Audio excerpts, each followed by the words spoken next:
I represent the Lollipop Guild. Good to be here in Düsseldorf. I'll tell you a little bit about myself. I'm married. I just say that getting married was the best decision I ever made. I'll never forget putting on that wedding ring for the very first time and thinking, I am someone else's problem now. I got married old school to a woman, and my wife's from Germany. Needless to say, as a comedian married to a German, I sometimes have to go outside the marriage for laughs.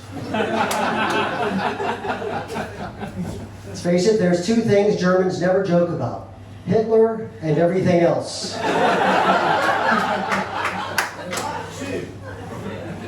Just doing jokes here, sir. Take it easy. I do like to run new material past my wife from time to time, though, and if she doesn't laugh, I put it in the show. So we have 3 kids, one of each, and now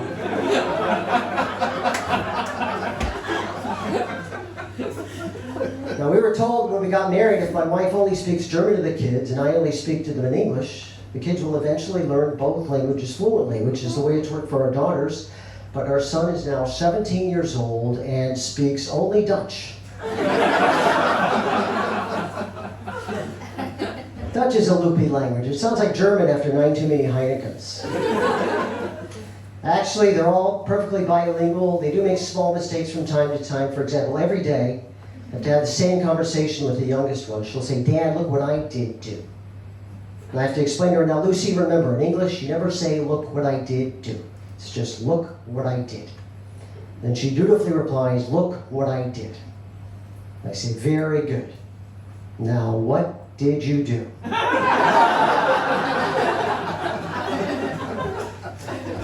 My wife speaks near perfect English. She does make small mistakes from time to time. For example, we were at a party recently.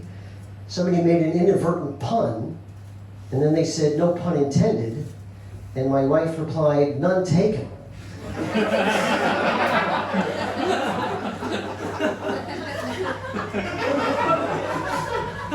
Some of these are time release jokes. You'll get them on your way home or something. I've been taking this 3-month-long full immersion course on how to improve your German. Unfortunately, my wife's behavior has not improved at all.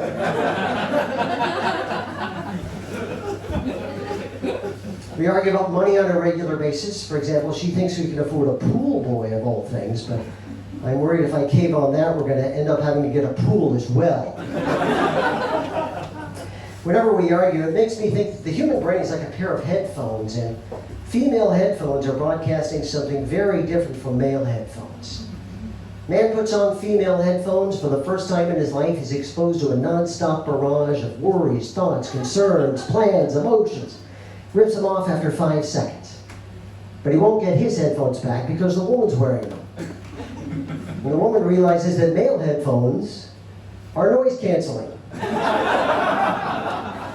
She's like, this is what I've been looking for. If I seem a little tired, it's because last night my hair was so perfect I couldn't bring myself to go to bed.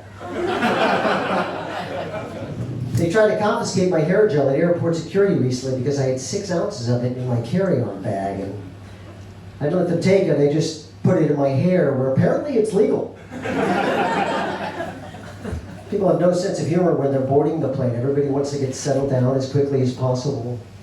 I'll give you an idea what I'm talking about. I'm getting on the plane, and I very politely approached the guy in the seat behind me and asked him if he would mind swapping seats with me so that his wife and I could sit together. No sense of humor. Flights are so uncomfortable now. I was on this plane where the seats reclined into an upright position. So I could choose between this or this. Beautiful weather now. I'm fascinated by the weather, especially the discrepancy between the actual temperature and the feels like temperature. I looked into this. You know how they figure out the actual temperature? It's pretty simple. They have a thermometer, they put it in this box, and the box blocks out variables like direct sunlight and the wind. And that way they can get an absolute objective measurement of the temperature. But how do they calculate the feels like temperature?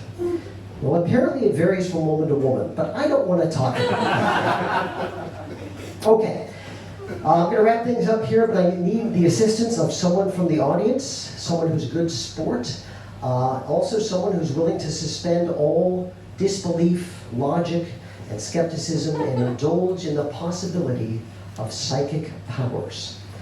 In other words, I need a woman. You want to help me out? Nah? Come on. I'm not going to make you, but you'd be great.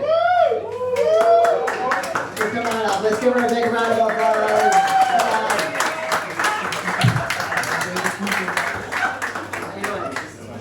What's your name? Michelle or Misha? Michelle. Michelle. All right, let's switch sides here. Okay. I have 4 cards. We have the words, what your future holds on one side, but on the other side is a different vision or psychic prediction, something that will happen in your life before the end of this fiscal year. It's October 31st, as you know. So let's take a look at the 4 predictions. You'll reconnect with a long-ago acquaintance. A mysterious person will enter your life. You'll develop a life-changing hobby. Interesting. Or you'll be invited to an elite party. All right, so 4 possibilities. I'm going to mix the cards up in such a way that neither you nor I can know what order they're in. I'm going to fan them out, ask you just to touch any card, and that will be what your future holds, okay? Oh, shit. Any card, top, bottom, in between, doesn't matter, just touch it.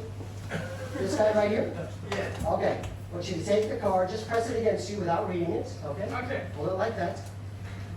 And I'm going to ask you to, when I give you the cue, just step forward and read your future into the microphone. You think you can do that?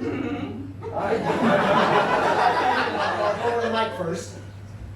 Go to the mic and read it. You will make out with a clown.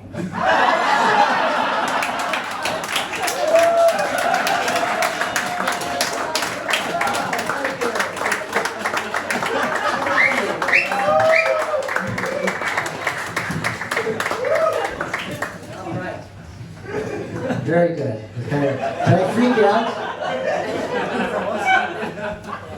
I'd be treated for rabies of all things recently. I don't know if you folks are familiar with the way rabies is treated, but among other things, it requires an injection at the site of the bite. So I had to take my doctor back into the woods.